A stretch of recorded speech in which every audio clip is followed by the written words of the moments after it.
Okay, I'm going to call the meeting to order. Roll call, please. Mr. Knizzli? Here. Mr. DeSarno? Here. Mrs. Cuthbert? Here.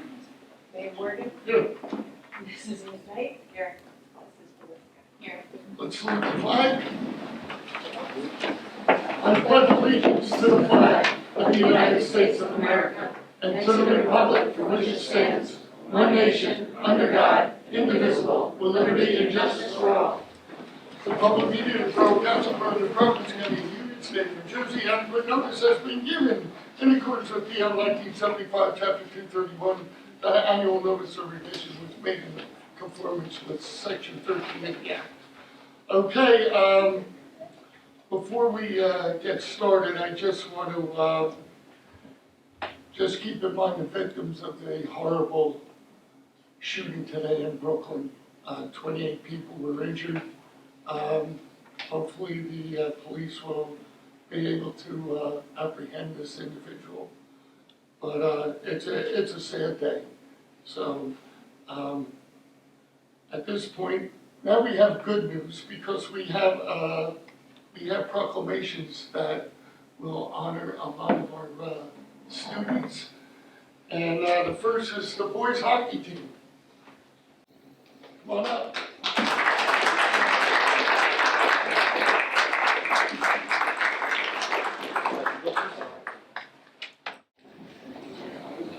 Let's see.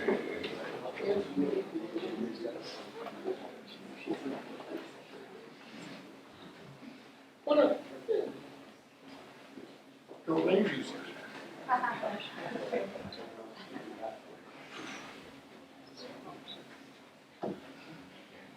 It's I am very happy to do this. I actually played for the New Providence North Stars, which is with the funded by the New Providence PAL. And we played in the Union County. Believe me, we never got to a state championship or anything like that, but it was fun in high school. But I thoroughly enjoyed watching you play. I was at a few games. There were a couple that were, but it was always fun. And Warrenanko is quite a place, to say the least. If it's warm, everybody has to understand, it's covered by 3 walls, right? And then it's open on the other side. So if it's warm out, all the glass gets fogged up. So it's hard to see anything. Come on in, guys. So, Whatever you want. But it was so exciting to see these young adults play at the Prudential Center. I mean, that had to be a thrill of a lifetime, and I know you'll never forget it. And it was one hell of a game. You should be very proud of yourself. Okay, whereas Governor Livingston, New Providence hockey team formed the following community discussions at the Board of Education strategic planning session 7 years ago. And whereas this marked the 6th official year of the Providence High School hockey participating alongside their peers on Governor Livingston ice hockey team. And whereas in a short amount of time, the program itself won 2 conference championships in 2017 and 2021. And whereas the following the 2021 Kelly Cup, the team advanced to the top division in the conference, competing regularly against perennial powers such as Westfield, Summit, and Livingston. Whereas the team rose to meet the challenges this season and rose to an impressive 18-6-1 record.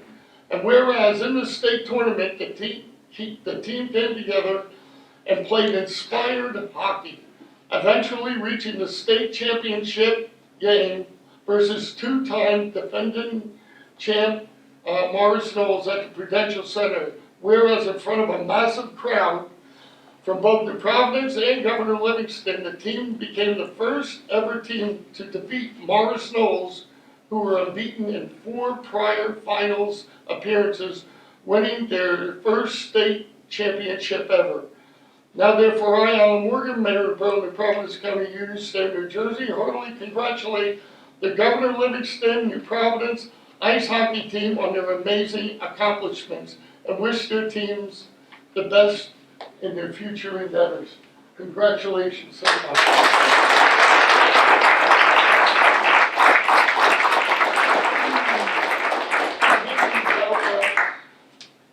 I have one for Coach Mike. And I know the admiration and respect that you have for the coach. He's a terrific guy and he'll be sorely missed, believe me. Whereas Mike Criscitello, in his 6th season as the Governor Livingston New Providence ice hockey coach, having served 2 years previously as an assistant coach. And whereas Mike earned NJ.com's Coach of the Year award for the entire state of New Jersey for his work leading the Governor Livingston New Providence hockey program to an 18-6-1 record, culminating in a fabulous 2-0 victory over Morris Knowles on March 7th in the NJI or SIAA Public C Championship. Whereas that win marked the program's first state title, and whereas during his impressive tenure leading the Governor Livingston New Providence ice hockey team, Mike Criscitello compiled a 53-31-7 overall record. Whereas Mike Criscitello has decided to step down as head coach. Sure you don't want to change your mind? To accept the assistant principal position at New Providence High School. And whereas throughout the course of his career, Coach Mike Criscitello has always set high standards at New Providence High School and has focused his effort on developing and educating young men and emphasizing team building and leadership development above all else. Now therefore I, Alan Morgan, Mayor of the Borough of New Providence, County Union, State of New Jersey, hereby heartily congratulate Coach Mike Criscitello on his recognition as the 2021-22 NewJersey.com Ice Hockey Coach of the Year, and we wish him all the best in his new position.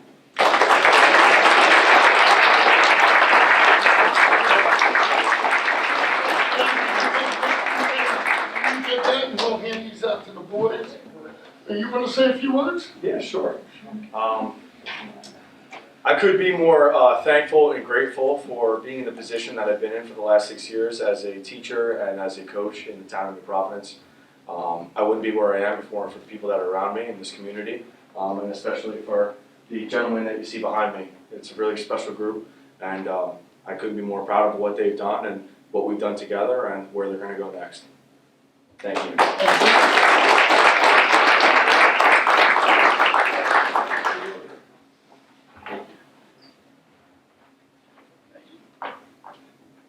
Thank you.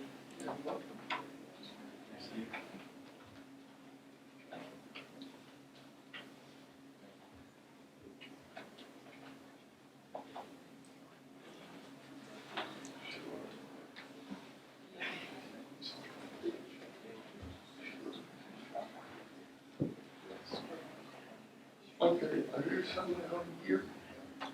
If anybody wants to take pictures, hey, well, let's get in close. You guys know how to take a team picture, right? Someone take this. I'm 6'3".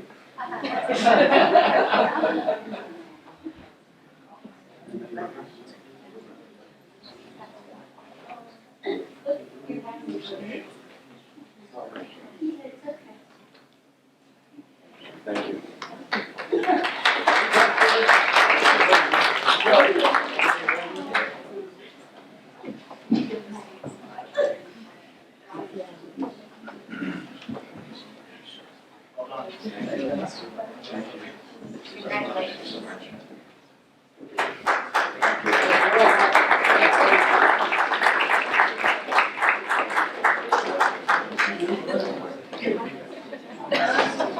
Sounds good.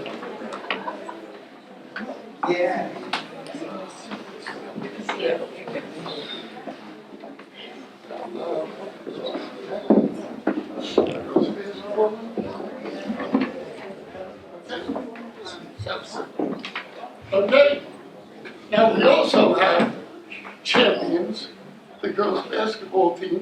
Coach Messera, if you come up.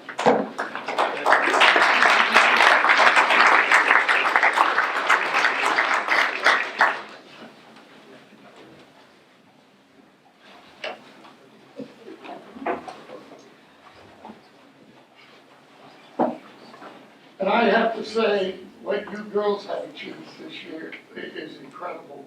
And that semifinal game, I've never seen anything like it. And it was truly inspiring, the pioneer spirit that you brought, really.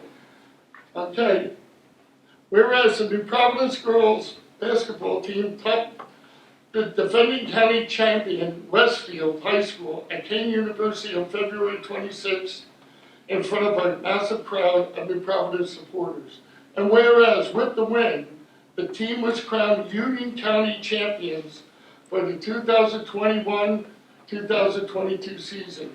And whereas this was the team's first county championship in 32 years, to highlight the incredible rare accomplishment this is in the entire history of New Providence High School athletics.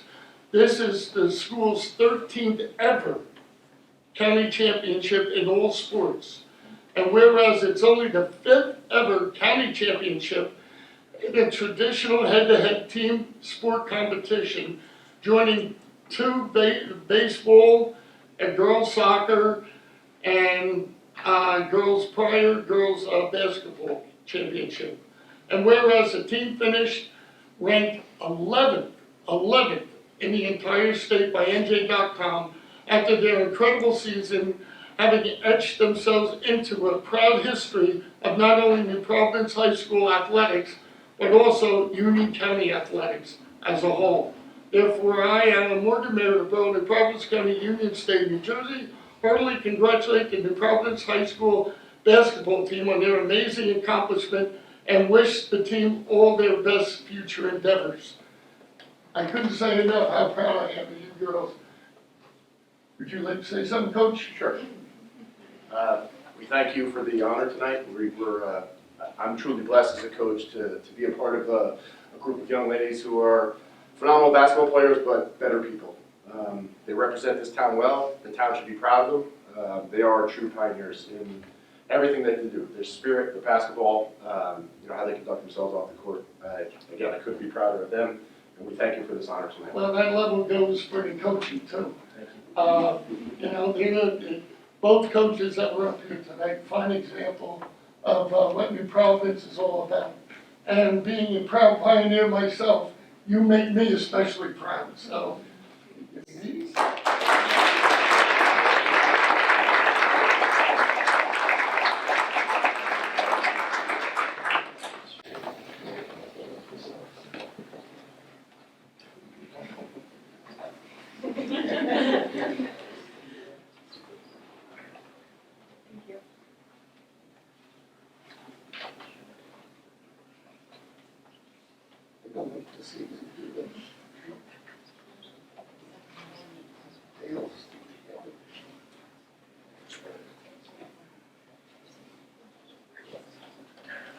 Matt, if I'm not mistaken, you were coach of the year last year. Yes, sir. Okay, you want to go take pictures?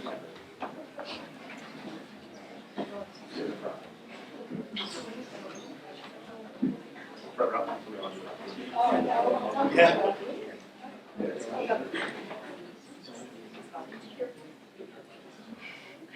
You guys want to sneak in there?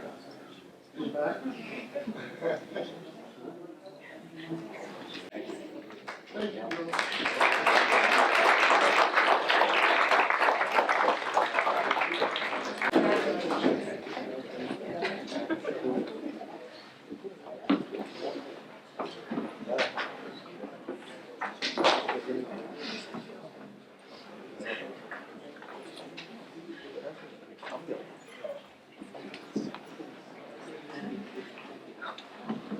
Yeah, if the students want to leave, we don't want to hold you up. Thank you again. You made us all proud. Thank you. Senior Rangers. Oh, no, he's it's all Jan. Thank Thank you very much.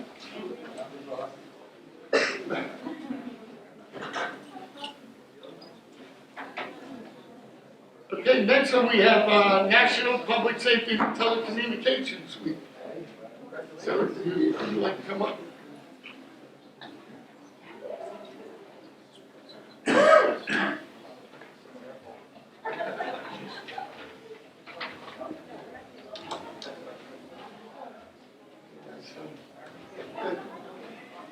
A proclamation for the, we'll call it dispatchers. We'll make it easy. But one thing I've known through the years and gone through a lot of blizzards, tornadoes, hurricanes. You know, probably one of the toughest jobs there are is being a dispatcher.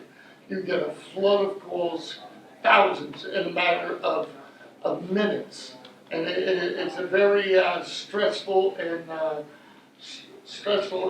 hard job, especially during those times. Okay, whereas emergencies can occur at any time that require police, fire, or emergency medical services, and whereas when an emergency occurs, the prompt response of law enforcement, firefighters, and EMS personnel is critical to the protection of life, preservation, and property. And whereas the safety of our police officers, firefighters, and emergency medical personnel is dependent upon quality and accuracy of information obtained from citizens who telephone the Mountain Valley Emergency Communications Center. And whereas public safety communicators are the first and most critical contact with our citizens who have emergency services. Whereas public safety telecommunicators are the single vital link for police officers, firefighters, and emergency medical services by monitoring their activities by radio and providing them and ensuring them their safety. And whereas the public safety telecommunicators of Mountain Valley Emergency Communications Center have contributed substantially to the apprehension of criminals, suppression of fires, and treatment of patients. Whereas each dispatcher has exhibited compassion, understanding, and professionalism during their performance of their job in the past year. Now therefore, I, Alan Morgan, Mayor of the Borough of New Providence, County Union State, New Jersey, do hereby proclaim April 10th through 16th, 2022 as National Public Safety Telecommunications Week, and join in honoring the men and women whose diligence and professionalism keep our communities safe. Thank you. I wasn't prepared, but it's an honor and privilege to serve our residents on their very worst days. I am a borough resident myself, and those who are responders safe as well, so thank you. Thank you. Thanks.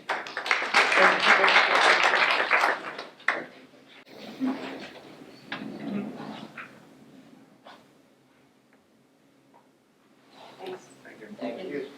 Can I get one for? Sure. Someone take one for us?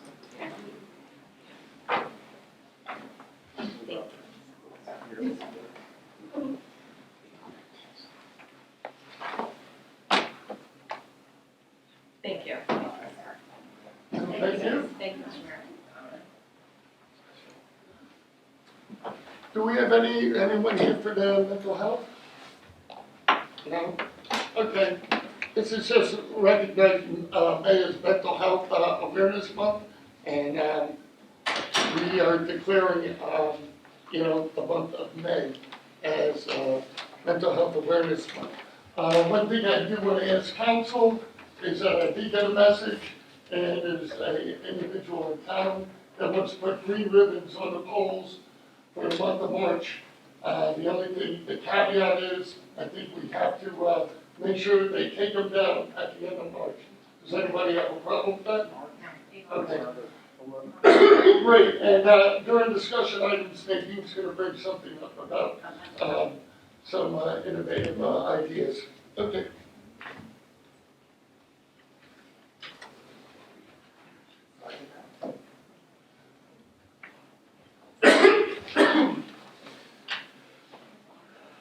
I know. Okay, Sunil, Laura, Chanda, we're gonna have a presentation for Race Unity Day. So, Sure, you all come up. very pleased to put forward, this will be our fourth Race Unity Day event, sponsored by the Diversity Committee, and really excited that we have, as you can see, yet another group of youth leaders who are taking the reins. This is the second year they're helping us organize it, and a key component, of course, the organization is Chanda as well. So I'd like to you welcome them, and they have a short address that they'd like to share with you. Thank you Sure. so much. Lynette, why don't you give us your name so we know who you are? Yes, I'm Zara Khan, I'm Rafi Yassi. I'm Arju. and I'm Ava Yanda. And we are all from the New Providence High School and UCPTS schools. And we are here tonight to propose the fourth annual Race Unity event. We are working with the New Providence Diversity Committee, and we are going to briefly go over what the event is about and what we are asking of you guys. So to give everybody a brief background of the event, our goal is to bring the residents of New Providence and various areas together and immerse them in various cultures. So we will be doing this through fun-filled activities, and this is really meant to help promote inclusivity and diversity. And the event itself will consist of a series of performances, so songs and dances of various cultures, and also speakers that will educate attendees on various aspects of the cultures shown. This event will also include booths, and these booths will discuss different cultures and organizations that promote diversity. And attendees can go around to the booths to learn about the groups and attend interactive activities.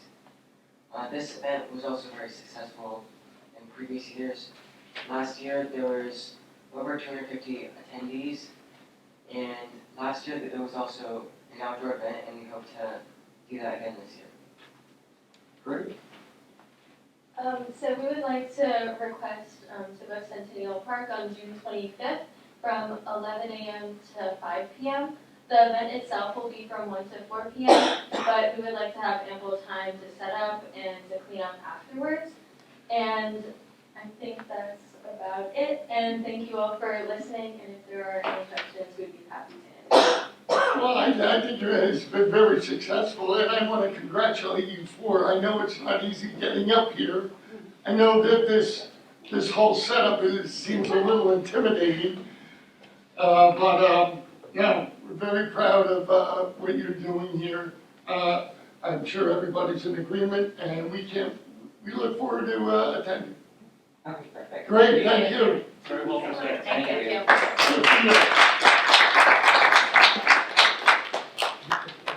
And if there's any help that you guys need, we are here for you. So, Hey, you want to take a picture But why up don't you guys here? come up and take a picture also? Yeah, come on.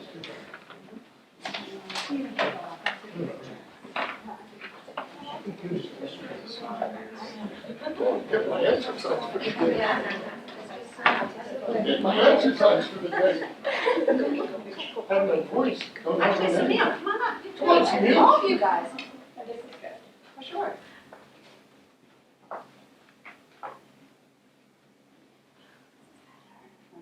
We're sure you don't want to get in the picture?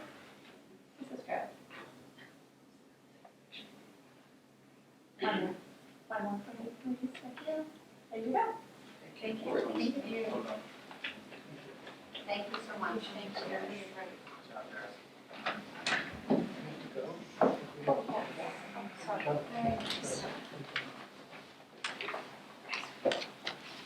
Okay. I'm gonna make, 2 appointments. 3 appointments, really. Historical preservation, Megan Beecher and John Spunhauer. Can I have a motion, please? So moved. Second? Second. All in favor? Aye. No? So be it. Board of Adjustment, Allison Gagliolo, as a first alternate. Can I have a motion, please? So moved. I'll second that. All in favor? Aye. No? So be it. Approval of minutes for March 29th. Can I have a motion, please? So moved. Second. I'll second. All in favor? Aye. No? So be it. Okay. Correspondence, we have the DEP, the certification of exception area for well restriction area. Let's see. Kathy Rottenberg about commercial trash collection hours. Neil Gluckman about the crossing guard at Klein Boulevard. As you know, they're doing a study on that, and when they're done with that, they're going to get back to see if we need a crossing guard at Klein Boulevard.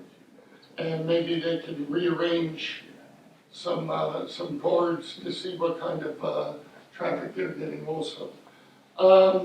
Harrison Clewell about our Board of Adjustment attorney. I think it's, actually the Board of Adjustment hires the attorney, not the Borough Council, so that's first thing. But Mayor and Council are quite aware of the Zoning Board of Adjustment's attorney and has stepped down as a result of the confirmed violations in his private practice. The Board of Adjustment attorney provides legal advice only to the Board of Adjustment regarding matters being brought before it concerning issuance of variances, which are based on the borough's zoning ordinance. The Board of Adjustment met in executive session Monday night and has appointed Amanda Wolf to serve out the unexpired term to the end of the year. So that's where we stand with the Board of Adjustment attorney. Emily Zenker, I talked to her yesterday on the phone about the New Jersey Transit. As you know, federal law says that trains must toot their horns when they go over any grade crossing or come into any station. There's a couple of municipalities that paid money for a quiet zone. I think I only saw two. One is in Westfield. But from what I've read, it's about $1 million for each one of those crossings. That being said, it would cost us $4 million, which is way out of our price range, or even to consider it. But even moreover, if we did it, New Jersey Transit relinquishes all liability and it would rest on the borough. So if there was any accidents at the train stations or any grade crossing, New Providence would be on the hook. So, I mean, with that, you know, it's not even something we could really even consider unless they change the laws. And New Jersey Transit decides to pay for these quiet zones. ERM, fine remediation certification for 70 Ryder Road. The Township of Springfield supporting Senate Bill S 330 and A 1012, and Edward Roper about traffic safety concerns. And that was forwarded to the traffic unit. Anybody have any questions? Just in relation to number 4, right, the commercial trash collection, I'm gonna bring that up to the Board of Health as well. 4 o'clock in the morning, picking on trash seems pretty excessive to me. I don't know, again, if there's something that we can do to help that, I think it'd be great. But, you know, I don't know if it's an ongoing thing, but, again, I know it says this is established to avoid constituting a menace to community health, right? So maybe the Board of Health can look at it to see if it's disturbing someone's sleep and that's potentially a health hazard for them. I don't know the answer to that, but I think it's worth looking into it. So I just want to mention that I will bring that up at the next Board of Health. Okay. Okay, let's go to council business, community activities. Pete? Yes, Mayor. We have a recommendation here from the New Providence Public Art Committee. They put forth a recommendation here regarding the placement of a sculpture at Harmony Park. Our Borough Administrator, Bernadette Ficarra, will talk about this in some greater detail. Bernadette? So as all of you are very well aware, the Public Art Committee has done a great job of placing various sculptures around town for limited times. Each installation requires usually a cement pad that goes underneath it. So what we have been talking with the Public Art Committee about is to try and get some specific places that aren't always varying. So we know that, when we do a new installation, it will be on a specific place that already has an established pad. Currently there's one at the library, there's one in front of Veterans Park, Centennial Park, there's one at, actually I think there's two right now at Harmony Park. But I think it would be in the borough's best interest to actually get areas that we would like to see public art as opposed to them arbitrarily just saying, oh, we'd like to put it here now. So it's just something that I think we as a group should consider moving forward. And this sculpture is being, I guess, at Harmony Park, is that going to be in the open space area that we bought? Yes, that's where they want to place that one. And it's green, it's my favorite color, so. It's lovely. It's a really nice sculpture. But like I said, I think we should just be giving consideration moving forward to where we'd like to see them, so that it kind of limits where all of these cement pads end up with nothing on them. So do you want to table this, or you just want to, But are we approving the placement of it in that specific space? It's their recommendation that that's where they would like to see it. Certainly, we can go back and have a conversation with them. I'm not opposed to it being in the park. I just think, there's no real plan as to where we would like to see them. And this placement would require a new pad, I guess. yeah. Why don't we table this for next meeting? Until next meeting. Yeah, next meeting. How many do we have in Harmony Park right now? I know we've got the. We have the color one, that's the only one that's there. Part of their recommendation is to also purchase that as a permanent installation in the park, which personally I would love to see it stay there. I think it's a great fit there. I think the kids love it, and it's just a really nice look in that area. So that's part of their recommendation as well. Okay. Why don't we table that one? Okay, finance, Matt. Thank you, Mr. Mayor. Resolution 2022-096, the resolution authorizing emergency temporary appropriations. As we've been doing over the last few months, this authorizes certain line item movements to continue the operations of the borough until our budget is finalized, which is our next meeting. Hopefully. Okay. Discussion items. I know you have something, Nadine, I do. about mental health.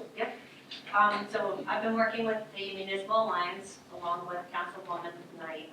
And as everybody's aware, the last couple of years, they've been incorporating mental health issues into their programming and what they've been doing.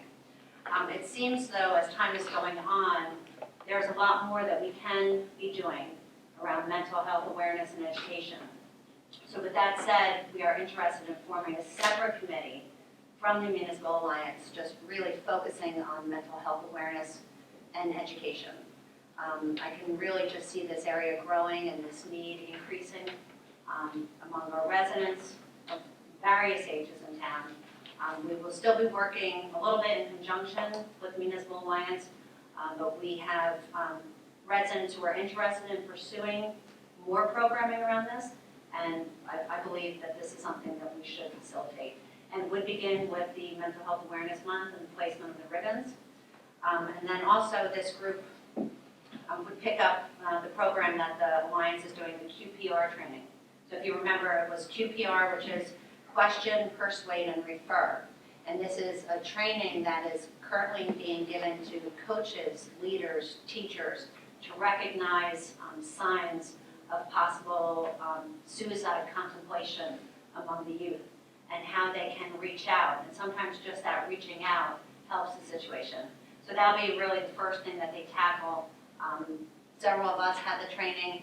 We were then able to get the training for many, many more coaches, three more rounds of training. We're going to look to pursue that. And then with the 2 residents, we're going to sit down and come up with a more detailed mission statement and a more detailed plan about what we would like to do around this program in the borough. Is everybody okay with that? Okay, just give me names and we can approve that Okay, committee. that sounds Okay. good, so I'll get the names. Okay, great. Any other discussion items? Seeing none? I just want to mention one thing. Yeah, Oh, no, that's the, okay, I'll wait for okay. my piece. Okay, go to committee reports. I'd like to thank the Lions Club for hosting the 53rd Annual Lions Easter Egg Hunt.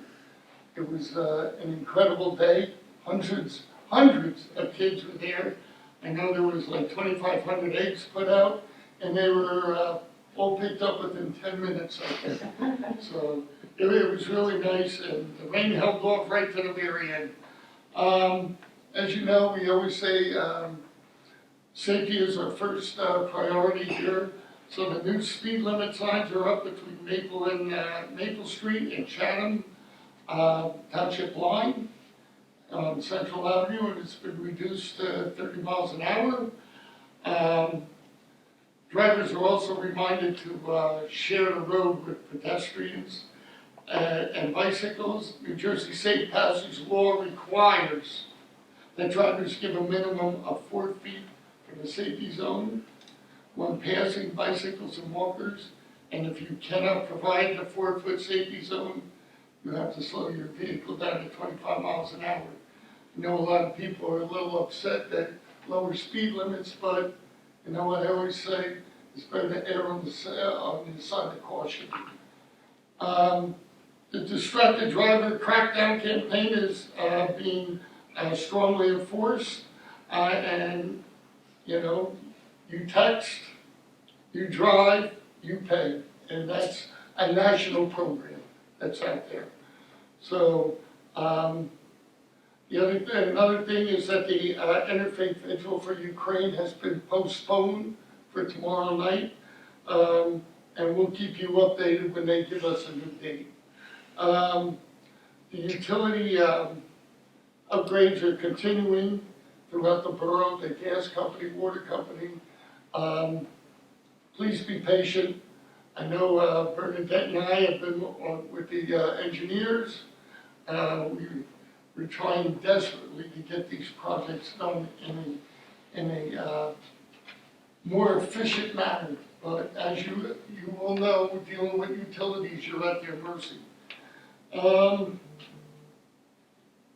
The other thing I want to bring up, last Thursday, everybody got 911 alert that the kids, delayed opening for kids at school.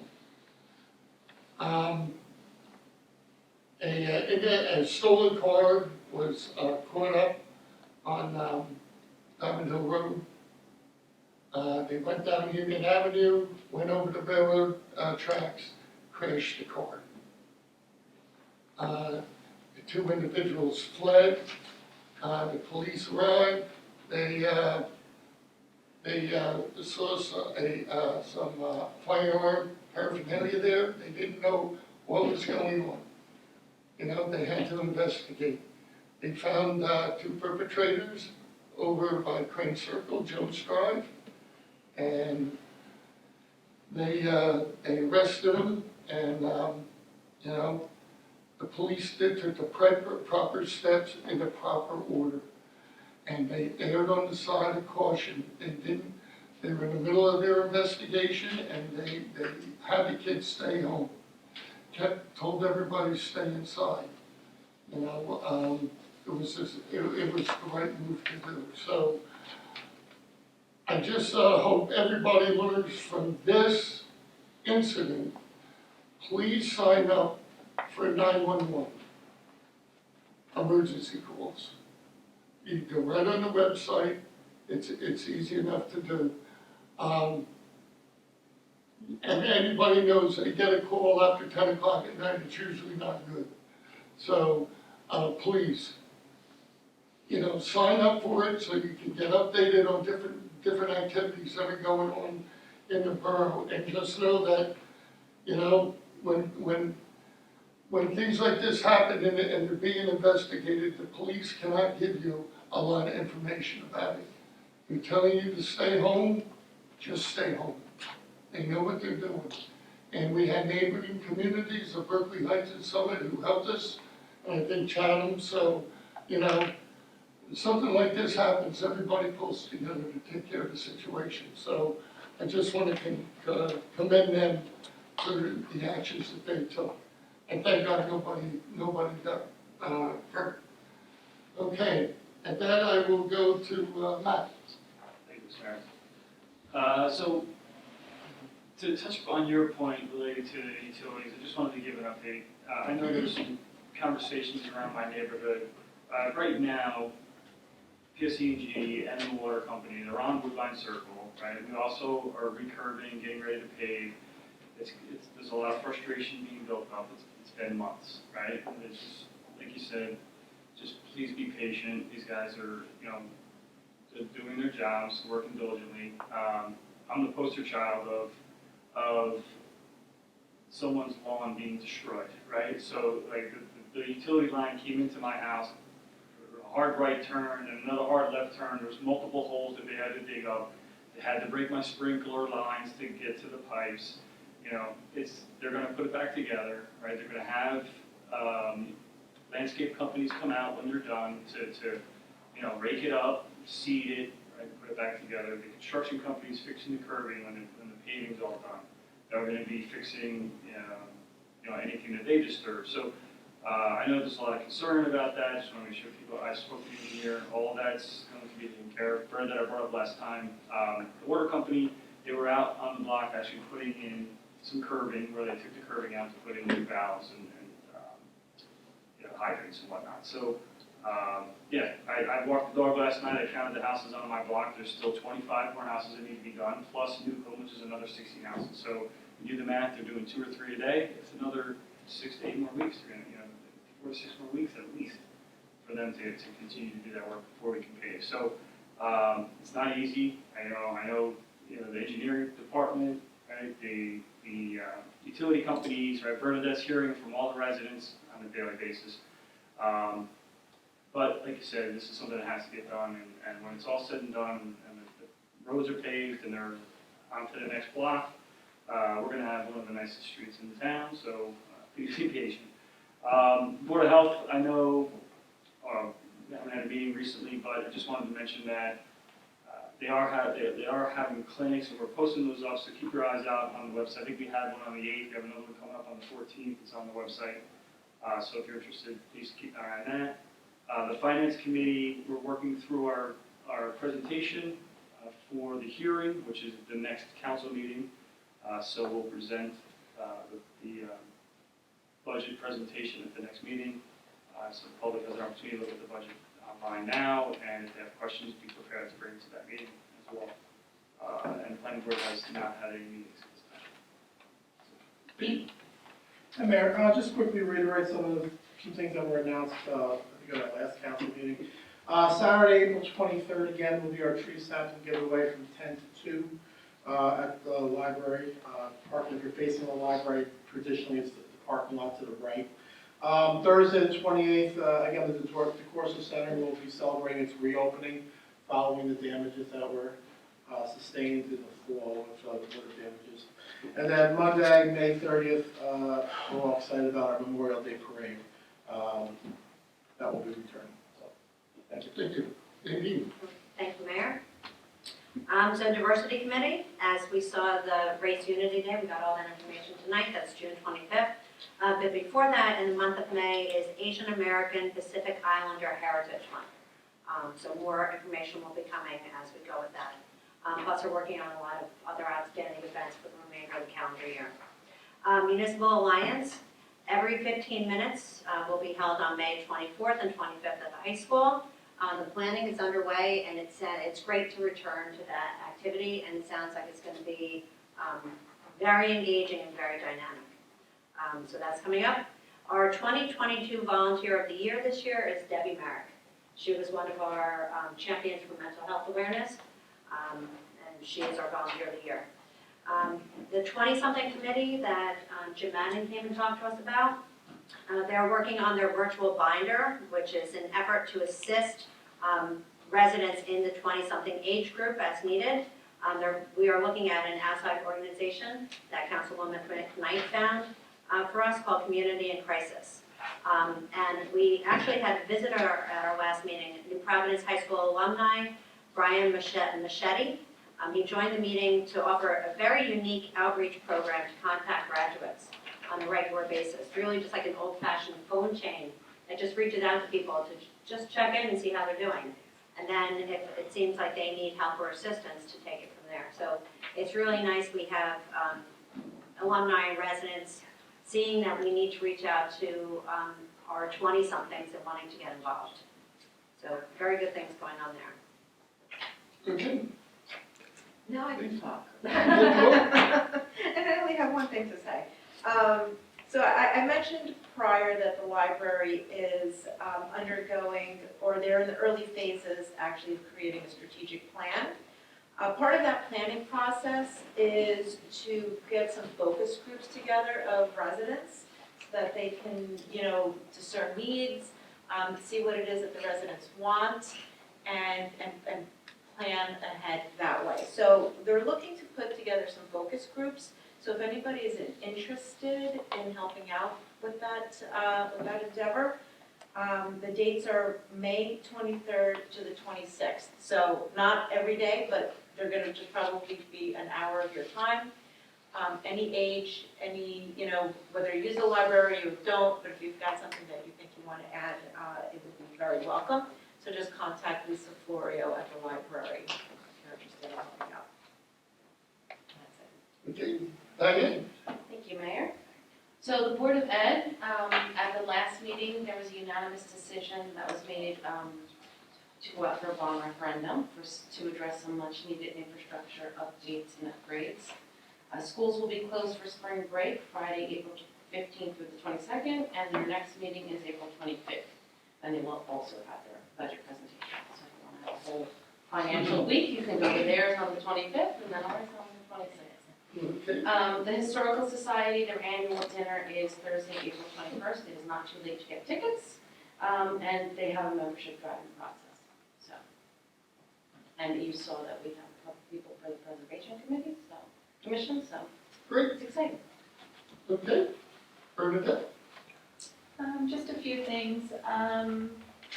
Regarding Smart 911, the borough is going to be sending out postcards to every resident's home to help urge them to register for Smart 911. They're at the printer as we speak, so as soon as we get them back and get some postage on them, they'll be in mailboxes. As Matt said, where it is construction season in New Providence, and we do ask that people be patient at this point. We have some projects that are just starting to gear up. We're continuing to work with FEMA and our borough engineers and in coordinating to recover some money that was already spent for various projects related to the hurricane, as well as continuing to move forward with other projects such as the bridges. We've spoken to the borough engineers, and they are going to be visiting us the second meeting of every month to give an engineering report for the next few months so that we all know where everybody stands with all of the projects that are ongoing.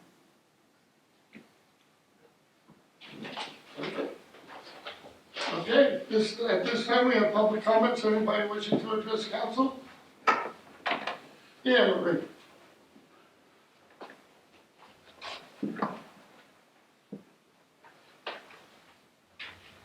Hello. Anne Rachel Fowley, 191 right-of-way. I just have a question about the 70 right-of-way remediation, exactly what that is.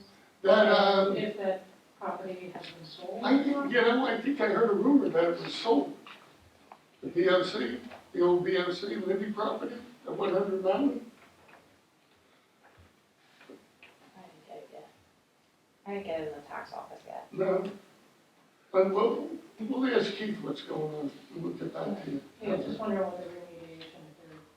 Well, I'm sure they did all sorts of They have to testing do and everything. some sampling and stuff, just to Yeah. make sure. Yeah, Okay. and I'm sure that's all it is at this point, Oh, okay. okay? Yeah, that's all. Okay, take care. Yes, Alan?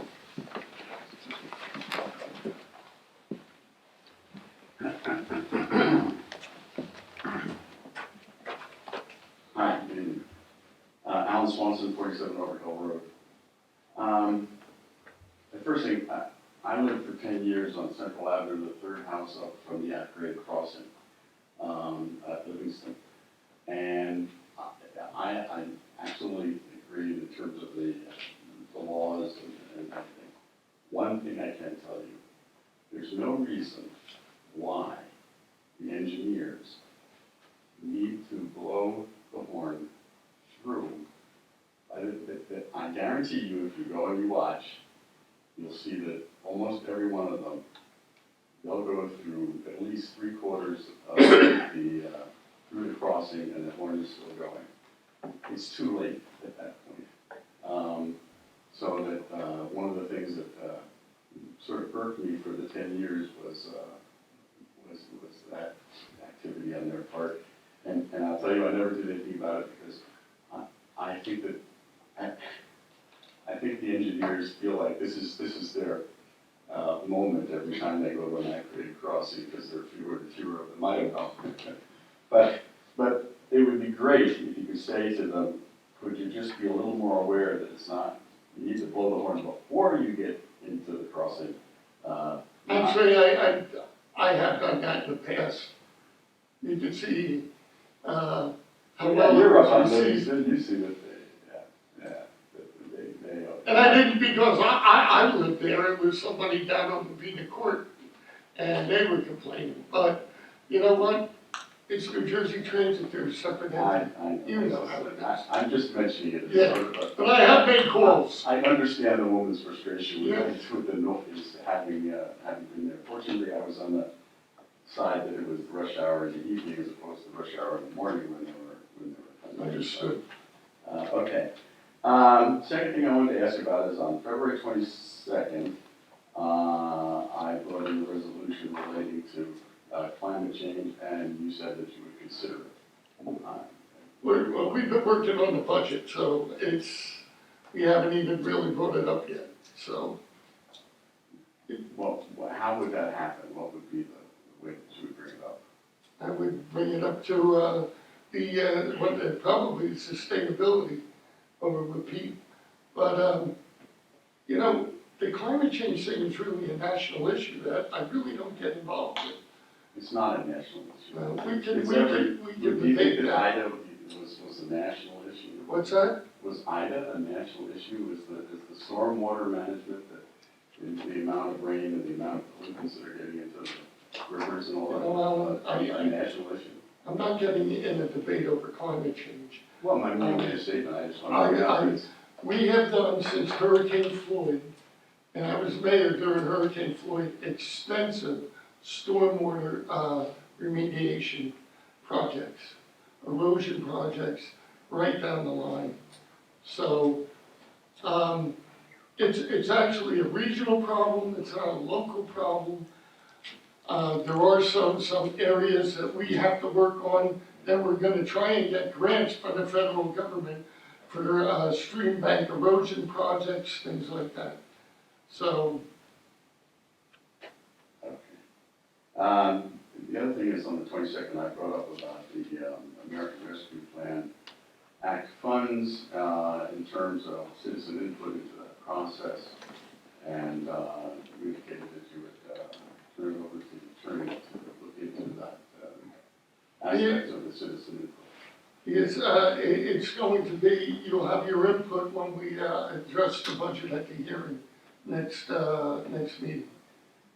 Okay, well, the problem is that those funds are not intended to be in the normal budget process. They're really the process upon which they're determined and used is really outside of that. You don't need to make a commitment to those funds till 2023. And, when they're in the reporting process, I mean, there's not a lump sum of money that's being handed over to you that you spend the way you want. You have to submit the plans for the usage of that to be approved, and then you're going to have to provide documentation that it's happening. That's not the normal budget process. Those funds can only be used for infrastructure.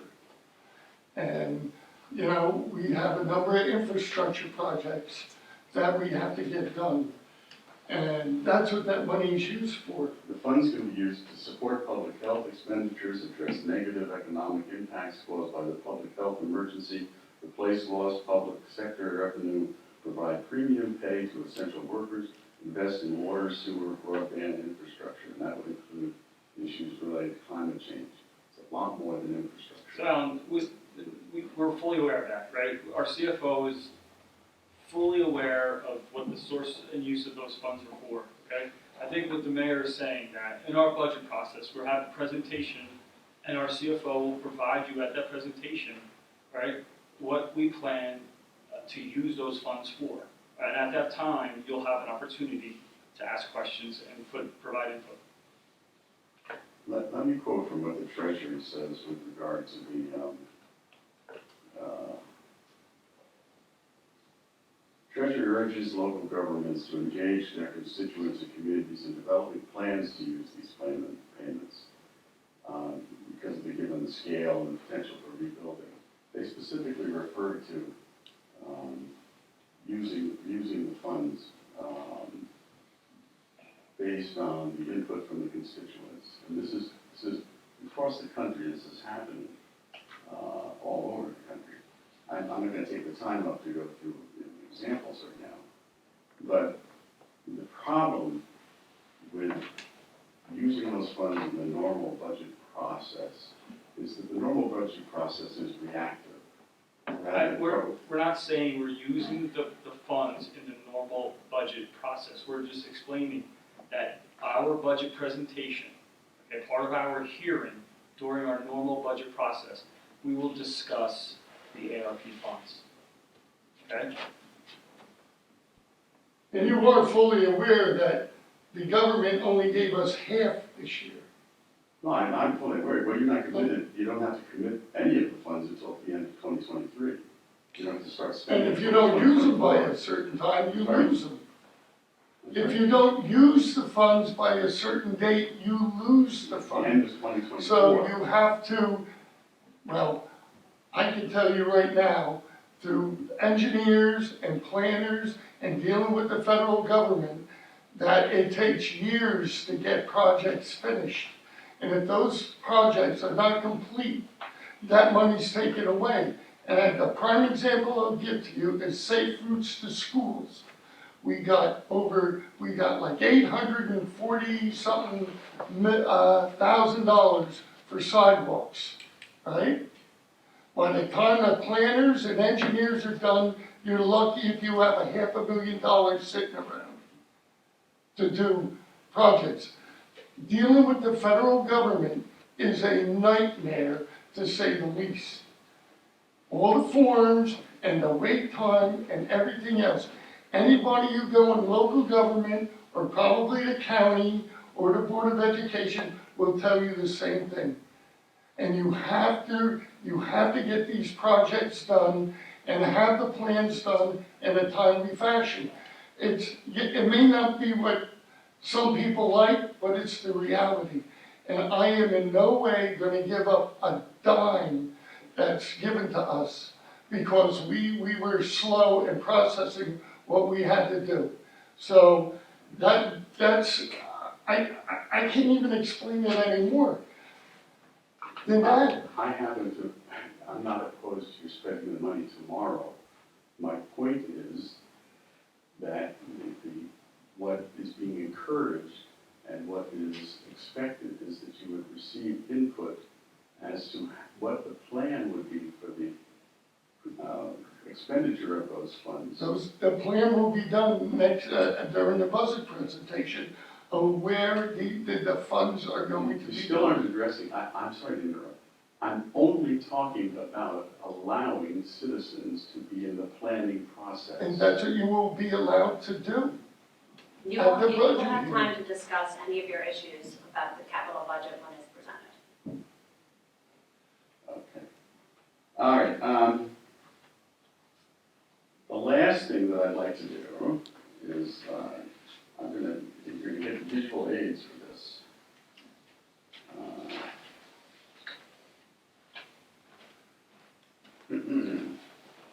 I'll start one at each end. This part has a little blue spots on it because, I think my printer head needed to be cleaned. So maybe take a look at it, pass it down, and then so I just have 3, so I'm not, this is gonna be the second one I'm gonna talk about. So. What you're looking at, let me go back to it real quick.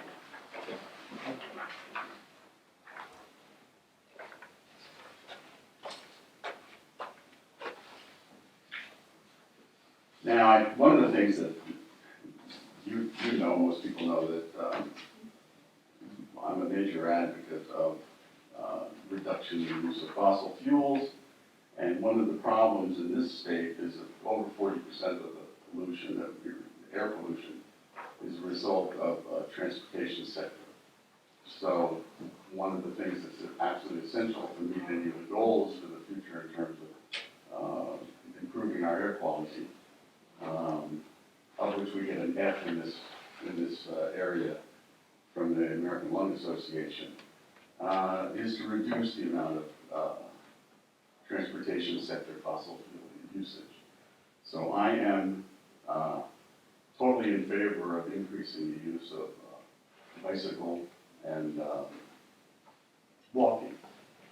And so what these pictures are demonstrating are just one improvement that I think that we could use in the town, which is to have some place for the people that are riding the bikes to put them. I don't ride a bike right now. I have a bike. I haven't ridden a bike for a while. But one of the reasons I wouldn't bring it downtown and use it is there's really no place to lock it. I think there is one at the corner of near South Street in Springfield. So, and the picture on the bottom is the one with the bikes. It's outside the Prestige Diner. Is the one that I'd like to draw your attention to, which includes a bike parked about a yard and a half into the driveway, and taking up all of the space for anybody to walk through there. It's not, I understand that it's a single instance, but I just happened to be there to take the picture at that time, but it's something that you see quite often. What I'd like to do is I have a little set of recommendations that I'm going to give you on both sets of pictures. So that just demonstrates the bicycles. I'll talk about what I think would be a good idea in the future. The other picture is the pathway system. Now, I've done all the paths in town, and they're great if they were passable. Particularly the path that emanates from the Lions Park. That path is not really, first of all, it's not marked, because there's no indication that there's a path there. Those pictures that you have are all from that. One shows and they're identified as to what they are. Is this the path that goes along the brook? It's the one that goes along the Salt Brook, yeah. It emanates from the back of Lions Park. I know where it is. And, okay.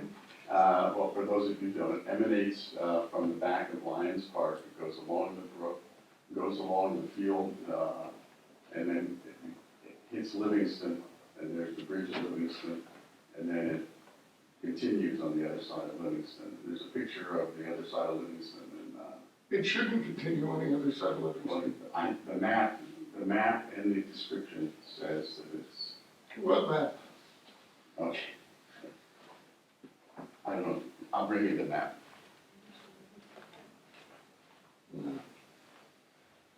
Was this a proposal? That was a proposal map. That isn't in existence. That was something that the sustainability proposed. That's Maybe you not, should take it off the website as being.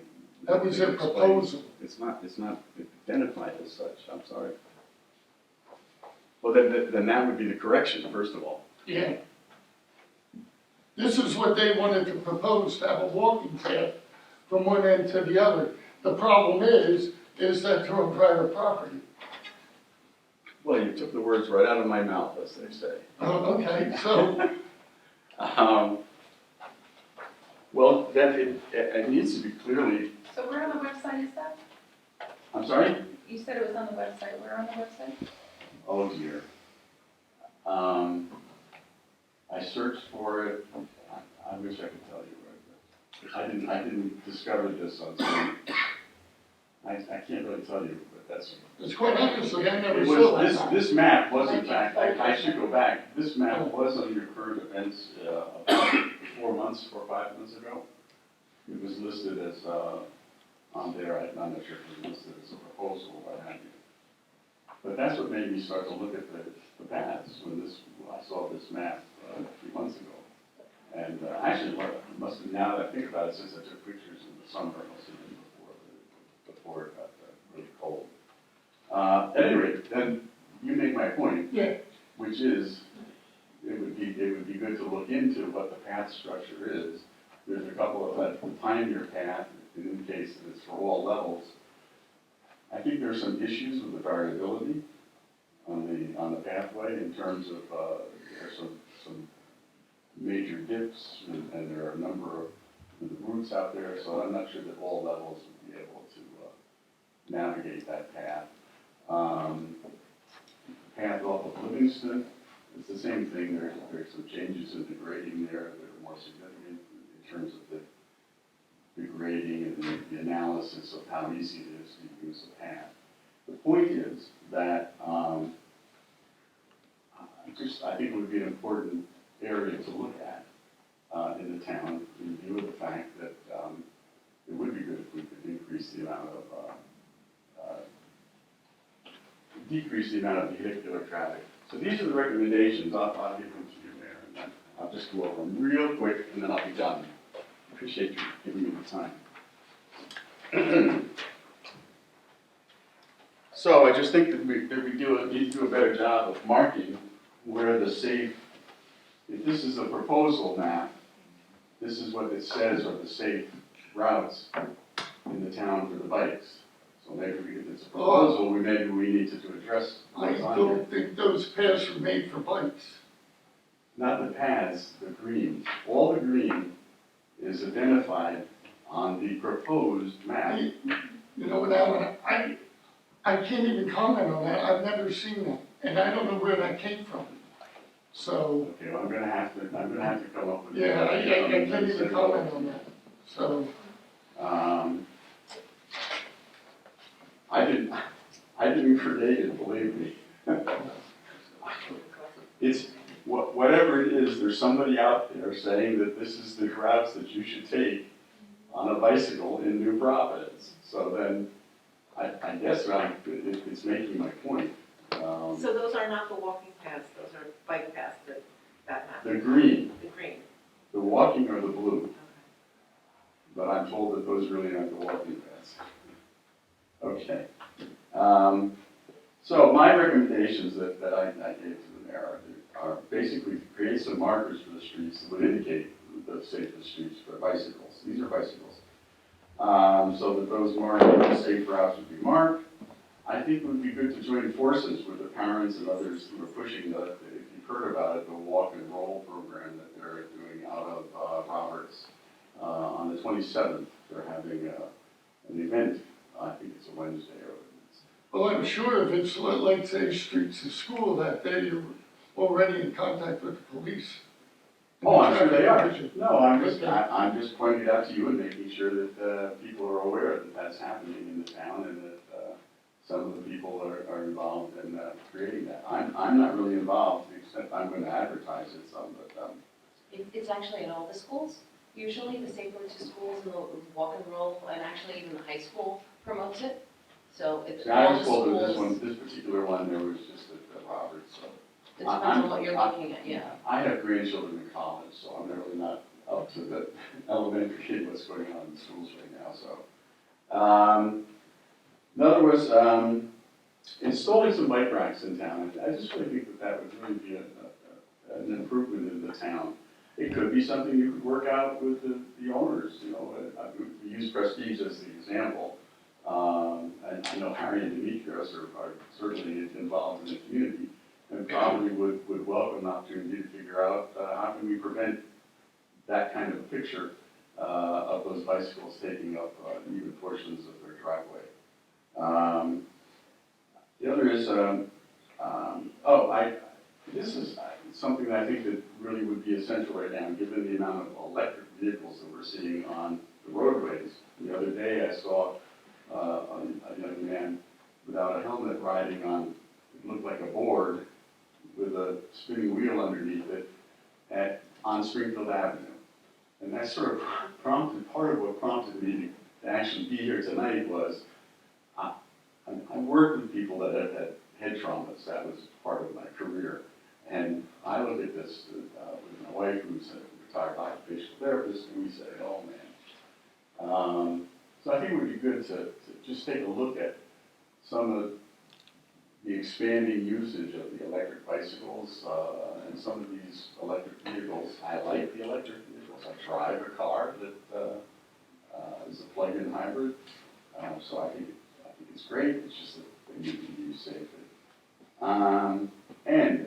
The bike safety awareness, I'm told, talking about schools, I'm told that there's a program for third graders in this town, and that some of the people who are involved in this process think that it seems logical to me that it should be more comprehensive than just the third grade. And that leads me to the last one, which is enforcing the helmet laws. Now, I'm not talking about that we're going to go, I understand that most of the people not wearing helmets in town are the children, and they're the ones that are required to wear the helmets. And I'm not advocating that we should be throwing our youth into the banks of the police cars. But I think it would be good to encourage the officers on occasion, when there's a large group at Starbucks or Prestige like this, and there's a number of them that are not wearing helmets, that if they happen to notice that, it might be something that they would come up and say, you know, that you really should be wearing a helmet. It's part of the law, and it would protect you. I would love to, but if people would say, what are you doing talking to my child? I would love to go up and say to them, you know, we want me to take you to a tour of Children's Specialized Hospital and see the number of children that are there with brain damage from falling on their heads from a bicycle. Just, you know, there are sobering things in your life that make you want to tell people this. Of course, you can't do that because you get in trouble for talking to the child anyway. That's an aside. As far as the pads, first of all, this changes my recommendations here, since nobody seems to know about this map. So that map came from Cecile Stepp and her STEM Shoots website. That was on our website as part of the Safe Routes to School. That was her recommendation, not the borough's. Okay. I don't, that's not really real clear on there, so I think that would be a good thing to clear up.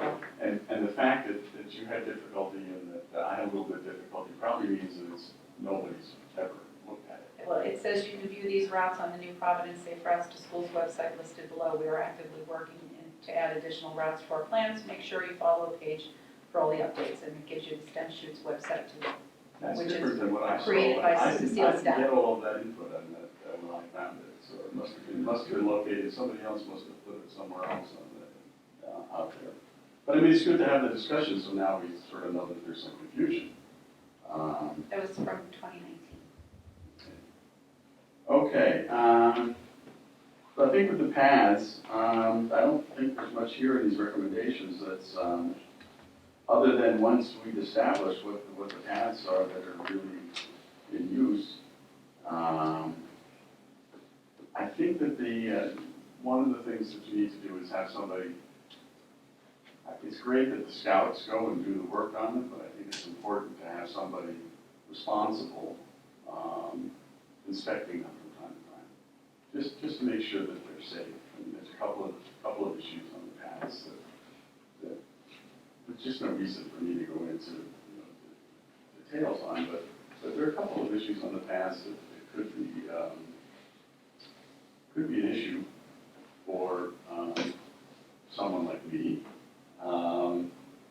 While I'm extremely fit and healthy, I do have some issues with arthritis, and I could easily turn my ankle on some of the variations of the roots and systems that are on some of the pads and whatnot. So I just wanted to bring that up as an awareness issue, I guess, at this point. Okay, That's it. thank you. Anyone else wishing to address council with a name and address? Seeing no one, I declare the public public comments closed. I have a motion for resolution 96. So moved. Second. Roll call, please. Mr. Kaminsky. Aye. Mr. Jussono. Aye. Mrs. Jackson. Yes. Mrs. McKay. Yes. Mrs. Wilson. Okay, before we adjourn, I just want to wish everybody a happy Passover and happy Easter and have a very nice holiday. Okay. Motion for adjournment. So moved. Second. All in favor? Aye. No? So be it. Thank you everyone for showing tonight. Thank you.